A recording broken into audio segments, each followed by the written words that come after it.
Michael Stewart has accused Celtic of hiding something. Welcome back to Fog Football. It's actually been a pretty slow news day on a Monday.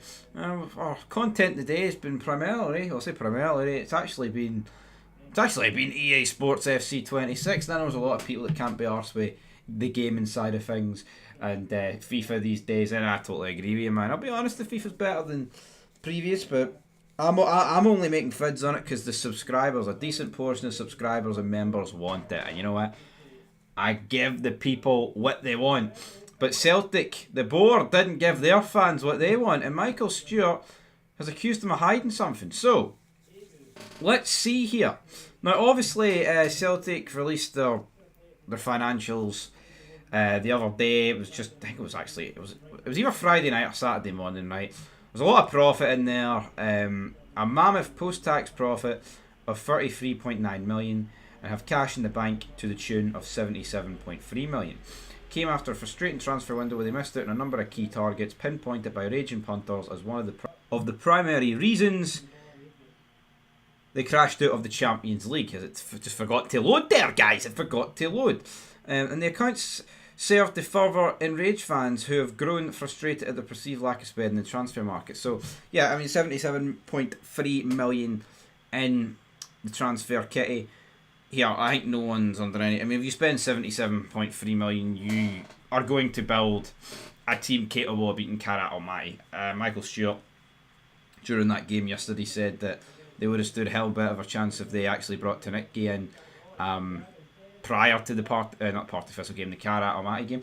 And yeah, you got to agree with it. He's come in and looked good. But the problem is, there's no guarantee he gets them over the line. But just because what happened against Karat Almaty doesn't take away the fact that they should be spending more. They should have spent more. I mean, there was a whole lot of talk going into this summer that Celtic were going to spend a lot of money. Sick to death talking about it, to be honest. I feel like Chris Sutton banged on about it every week. But there has to be a middle ground, folks, right?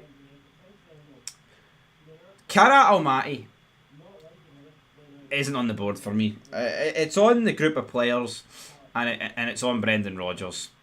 The gap between both clubs is too big to even put it on the board. Like, if you're ranking them, the board have to rank third. I totally understand the grievances against the board for not spending money, but I just don't see it.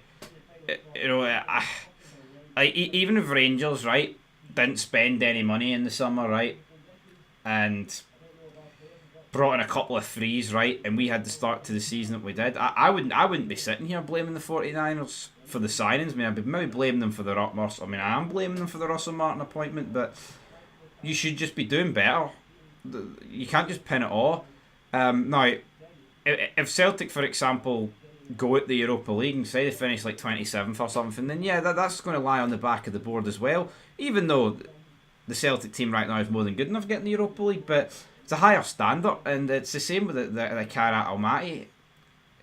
That team, you would just expect Celtic to beat every day of the week. I mean, Karat Almaty, for me, are worse than every single team that Celtic have got in the Europa League. So, yeah, we'll see how it goes. But what did Michael Stewart have to say?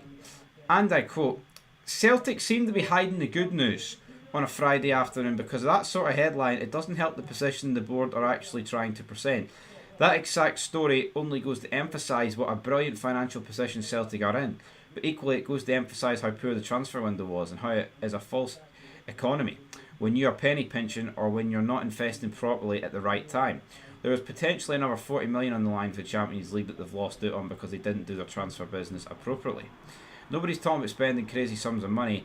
They're talking about spending the sums of money that they have and that they generate. To go back to the statement briefly, it's a lot of conflating things that aren't relevant, and also some gobbledygook about UEFA regulations that Celtic really are in no danger of being in trouble with." End of quote. Yeah, I mean, the UEFA excuse was pathetic, but I don't know, man, what Celtic are hiding, to be honest. The money, will they spend it in January? I mean, Jambo Bear said that maybe they just don't want to give too much yet to Rodgers because they know he's not going to be there next year. But at the same time, I mean, at the same time, Rodgers has turned around and said in the last couple of weeks that he's willing to stay. So if that was the case, I think they would have backed him. And anyway, that's what Michael Stewart said regarding that Celtic statement not too long ago.